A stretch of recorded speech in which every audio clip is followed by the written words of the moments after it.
अगर झारखंड को सच में समझना है ना, तो इसकी महान हस्तियों यानी विभूतियों को जानना ही पड़ेगा।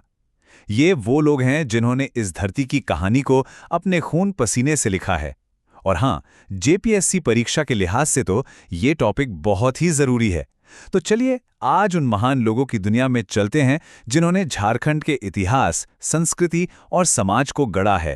चलिए इस सफर की नींव रखते हैं डॉक्टर रामदयाल मुंडा के इस एक वाक्य से जो झारखंड की आत्मा को बयां करता है।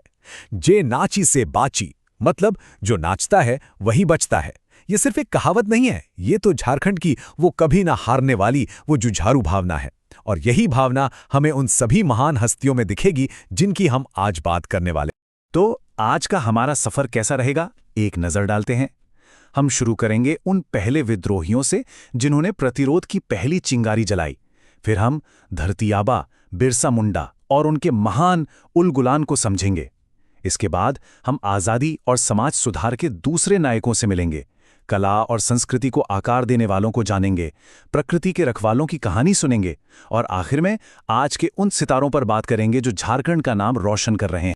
तो कहानी शुरू करते हैं पहले अध्याय से। पहले विद्रोही ये वो लोग थे जिन्होंने तब आवाज उठाई जब चारों ओर सन्नाटा था और अंग्रेजी हुकूमत के खिलाफ बगावत का पहला बिगुल फूंका। और जब हम पहले विद्रोहियों की बात करते हैं तो एक नाम सबसे पहले आता है, तिलका मांझी। उन्हें बहुत सम्मान से आदि विद्रोही यानी पहला विद्रोही कहा जाता है। उनकी कहानी हिम्मत और बेमिसाल कुर्बानी की कहानी है। अच्छा, जेपीएससी के नजरिए से देखें तो तिलका मांझी के बारे में ये बातें बिल्कुल याद रखनी हैं। वो एक आदिवासी क्रांतिकारी थे जिन्होंने 1784 में तिलका आंदोलन शुरू किया, जो अंग्रेजों के खिलाफ सबसे शुरुआती विद्रोहों में से एक था। पर वो घटना जिसने इतिहास बदल दिया, वो थी उनका जहरीले तीर से अंग्रेज अफसर ऑगस्टस क्लीवलैंड को मार गिराना। और इसी वजह से वो झारखंड के पहले शहीद स्वतंत्रता सेनानी के तौर पर जाने जाते हैं। आइए जरा उनकी जिंदगी के कुछ अहम पड़ावों पर नजर डालते हैं। 1750 में भागलपुर के तिलकपुर गांव में उनका जन्म हुआ। 1784 में उन्होंने विद्रोह का ऐलान कर दिया। उनका तरीका भी देखिए कितना अनोखा था, साल के पत्तों पर संदेश भेजकर लोगों को इकट्ठा करना। 13 जनवरी 1784 को उन्होंने क्लीवलैंड पर वो जानलेवा हमला किया। लेकिन बस एक साल बाद 1785 में उन्हें पकड़ लिया गया और भागलपुर में एक बरगद के पेड़ से लटकाकर शहीद कर दिया गया।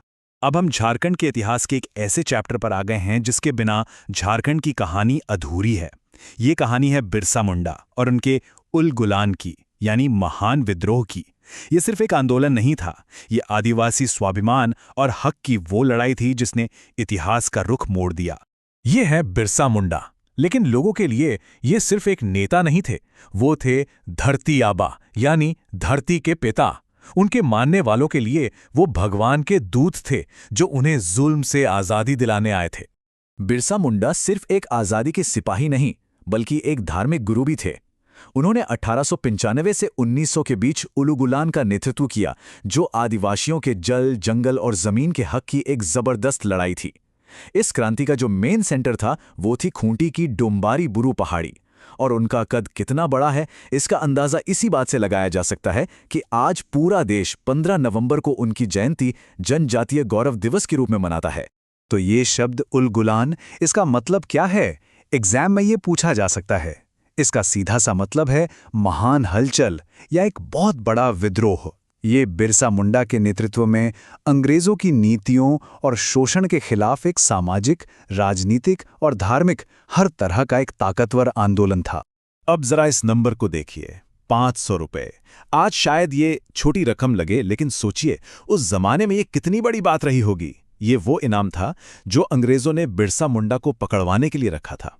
ये छोटी सी रकम दिखाती है कि बिरसा मुंडा अंग्रेजी हुकूमत के लिए कितना बड़ा खतरा बन चुके थे।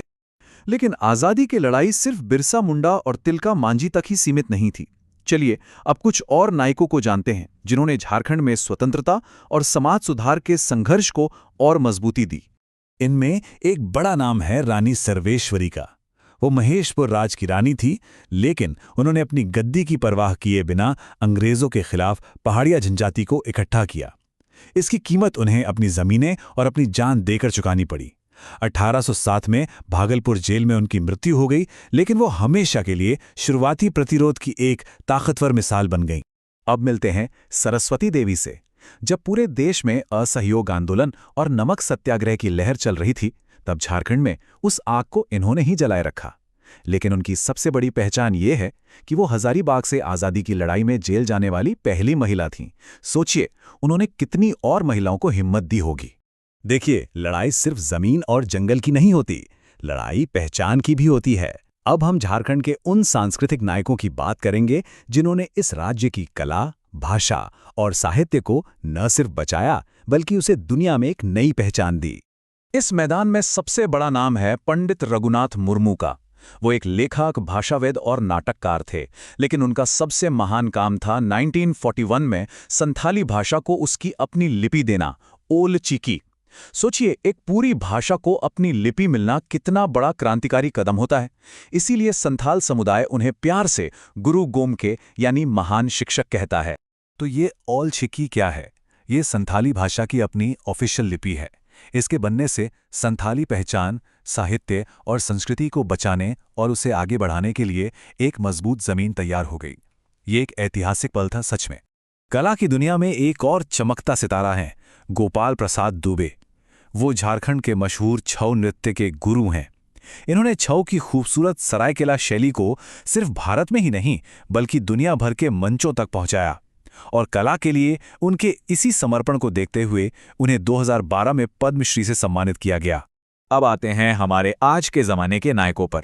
वो लोग जिन्होंने झारखंड की असली दौलत यानी यहाँ के जल और जंगल को बचाने के लिए अपनी पूरी जिंदगी लगा दी। यहाँ हमारे सामने दो कमाल की शख्सियतें हैं।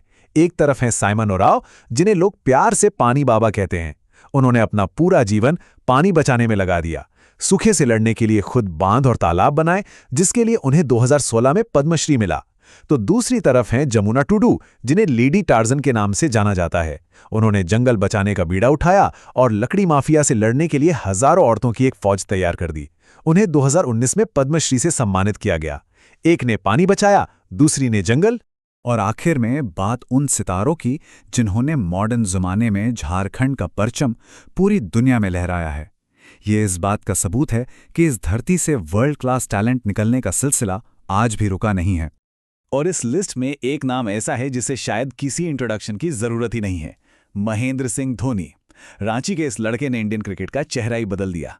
अपनी कप्तानी में उन्होंने भारत को 2 वर्ल्ड कप जिताए, 2007 का T20 और 2011 का वनडे वर्ल्ड कप। उन्हें 2008 में खेल रत्न और 2009 में पद्मश्री मिला। लेकिन उनका सबसे बड़ा अवार्ड तो करोड़ों लोगों के दिलों में उनकी जगह है। खेल की दुनिया से ही एक और सितारा हैं दीपिका कुमारी। तीरंदाजी के खेल में उन्होंने दुनिया पर राज किया और वर्ल्ड नंबर 1 की रैंकिंग तक पहुंची।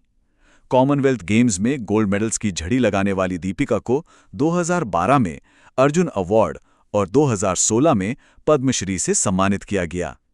उनकी कहानी लाखों नौजवानों के लिए एक प्रेरणा है। तो हमने देखा कि कैसे इन सभी महान हस्तियों ने मिलकर झारखंड की कहानी लिखी है। लेकिन अब सवाल ये उठता है कि इनकी विरासत आज के और आने वाले कल के झारखंड को कैसे आकार दे रही है। तिलका और बिरसा का विद्रोह, धोनी और दीपिका की जीत, इन सब का आज के झारखंड के लिए क्या मतलब है? इस सवाल का जवाब ही शायद झारखंड के भविष्य की चाबी है।